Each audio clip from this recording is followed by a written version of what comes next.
Brace yourself. When it comes to legendary games throughout the years, it's difficult to ignore Super Metroid. It's widely considered the benchmark of the genre it inadvertently created, the kind of exploration-based action-adventure title that would later become a staple in gaming. It's loved by so many gamers and developers alike, an influential breakthrough that would become the design inspiration for games from Castlevania Symphony of the Night, to Batman Arkham Asylum, to Hollow Knight, and beyond. Really, Super Metroid changed the game entirely, so it's pretty bizarre that I'd just now be playing it for the first time. Yeah, another shameful confession. Super Metroid always eluded me. Maybe it was my lack of a Super Nintendo in my youth, but Super Metroid never hit me, even as I entered adulthood. Still, it captivated me from afar, and my interest only grew once I played Metroid Prime, which eventually became one of my favorite games of all time. I've grown to love games like Shantae, Shadow Complex, the Batman Arkham games, and so many other games that have taken influence from Super Metroid. Yet, I've never given the original starting point much attention. So I think it's time to settle things, to finally see why this game is regarded as a cultural turning point for the entire game's medium. And after wrapping it up, I can assuredly say that there is something that gives Super Metroid its shining presence. It's a mentality that remains concentrated and totally native to its design. It's never far from the player's reach, and it gives them that propulsion to grow and play further. But I'm getting ahead of myself. This is a game design channel, yeah? So, let's get started.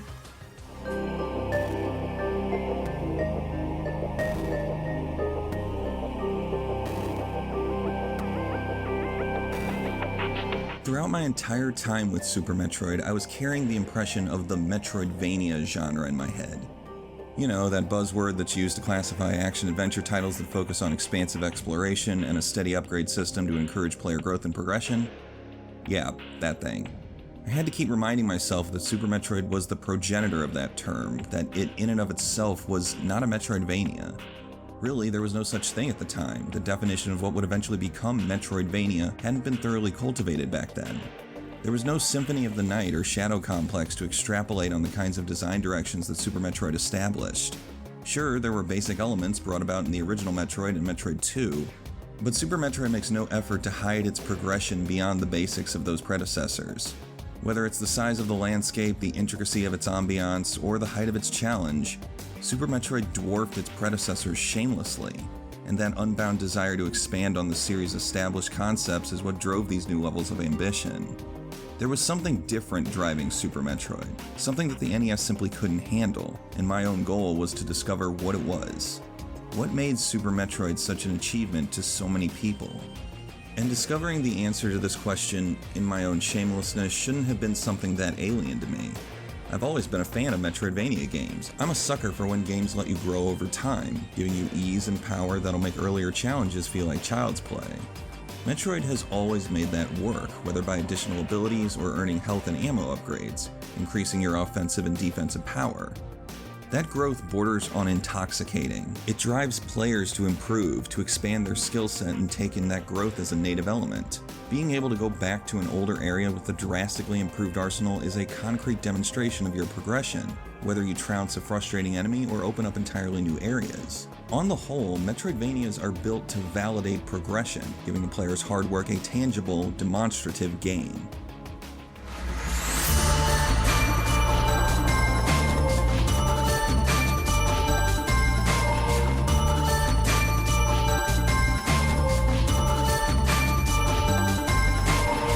Something that has definitely affected modern Metroid-inspired titles is the idea of waypoints. Getting that notification of where you need to go to get the next item or fight the next boss is a common occurrence in today's gaming ecosystem, where you're spoon-fed the next objective and directed toward its location. While I understand that these are meant to produce faster pacing and keep the player from scratching their head for the next hour, I can also understand their more irritating purposes. I know gamers can feel insulted when the simplest of tasks are told to them via random pop-up text boxes or giant arrows above their HUD. So seeing how elegantly Super Metroid subverts these practices was a real eye-opener. While there are occasional markings on your map, Super Metroid does very little to interrupt the flow of discovery, passing on the idea of constant waypoints and instead giving the player the independence to explore uncharted territory themselves. Even downloading map data from map stations preserves the mystery of it all. There's almost never a moment in Super Metroid where I felt like I was simply going where the game wanted me to go. My independence was completely untouched. Even better is that map data is purposely incomplete. Hidden rooms still exist even when the map might not show it, so it's only in the loosest terms that the map can actually make things easier for the player. Most areas that the map station sends to the player are the kinds of pathways that the player would be traversing and exploring themselves solely to progress in the game. It's the secret upgrades that remain hidden, where the map isn't the end-all be-all method of discovering them. And I really like how this was done. I like that the skeleton of your journey can be discovered via map stations, but the tiniest clues remain cryptic, encouraging the player to dig and explore to find these secrets. In order to find every secret, you need personal initiative to dig, and Super Metroid holds just enough back to make these discoveries feel rewarding. And that's the magic word, rewarding. Metroid and the Metroidvania genre are defined by this sense of personal reward. Being able to return to older areas souped up with a colossal arsenal to demolish anything in your path is an inherently satisfying feeling. But it's satisfying because of what had to be done in order to reach that state. Whether it's solving a cryptic puzzle, traversing a hidden passageway, or simply taking on some tough enemies, Super Metroid capitalizes on rewarding the player's actions and demonstrations of skill. It's initiating an action in order to get something awesome in return. And you know what? It works.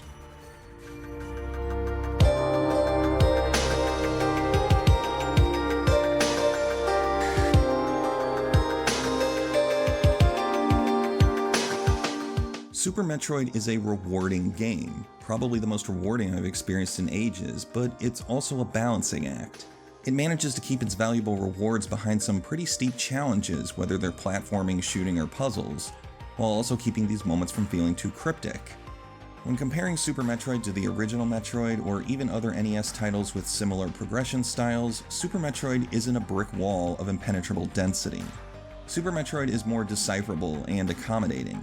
It gives the player just enough of a tool set to make their tasks and challenges feel satisfying, without hurling the player into an oppressive standstill. Here's an example. I get to Ridley, one of the last major battles before the game's end. At this point, I've already seen Ridley. The guy pulverized me at the beginning of the game, where I was poorly equipped with my gear, or simply not experienced enough to fight him. But when I fought him toward the end, Ridley was tough. His attack patterns are sporadic and difficult to predict. The arena is tall, so it's hard to know where his attacks are coming from. But I was able to win. How? Honestly, because I had more energy and ammo tanks. I know, this sounds like cheesing the boss, simply being able to take more hits and deal more damage. And you know what? I get that. I understand that this seems illegitimate, but it made me think about what I did to become this powerful. I scoured every room, I navigated each maze, jumped over each breakable block, and thoroughly searched for upgrades. It was pretty tiring, but it was only after being so strong and well equipped that Ridley became an obstacle that I could overcome. It validated my time and effort in amping up my arsenal. It was satisfying. It was rewarding. And that's not to say that this is the only way to attain a rewarding feeling from this boss. In the same way my diligent exploration was rewarded, other players are rewarded for their skillful platforming and shooting. Keep this in mind, these two scenarios are both valid. Super Metroid allows for both techniques to be used throughout its runtime, and both are rewarding. They're just rewards for different practices. And honestly, I think that's what really makes Super Metroid stand up so tall. It's about feeling rewarded. It's about getting something cool after a long, torturous ordeal, and it's not just about the rewards themselves, but how you attain these rewards. Metroidvanias might allow players to simply boost their stats and run riot over any enemy that comes their way, but often that's not the sole key to victory. Metroidvanias are about overcoming a challenge and getting that prize. That's what they're all about and continue to be about this far into the future. By giving the player various outlets to grow, the reward is always available to them, but only if they take on whatever challenge stands in their way. It's just brilliant to me how Super Metroid totally masters this approach to incentive, providing a powerful challenge and validating a player's hard work with tangible, satisfying reward. It just feels good to progress in Super Metroid. It feels good to be rewarded.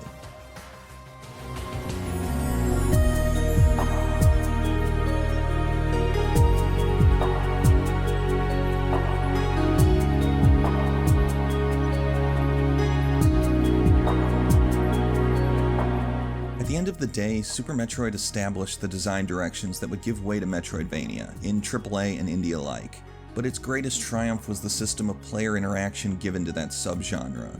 This was a contemplative undertaking. It had to provide to the player a sense of discovery and accomplishment, but one without spoon-feeding the incentives to them. Every act of Super Metroid's proficiency is based around delivering rewards to the player, not just for progression's sake, but to validate the player's efforts. Difficulty, map data, hidden secrets, they're all so calculated, so focused on the idea of delivering satisfying results to the player after a long, arduous trek. Really, after digging this deep into Super Metroid's world, it's easy to see why this is considered such a landmark title. It achieved a sense of equilibrium between rewards and challenge, whether in discovery, diligence, or just plain getting good. While I agree that future entries provided improvements to Super Metroid's template, I think the foundation of it all remains timeless. The kind of satisfaction that the game delivered via its design is what has stood the test of time, and why so many roads lead back to Super Metroid. With every step further and further into Super Metroid's dark depths, there's another challenge and another step forward. And really, what's so bad about moving forward?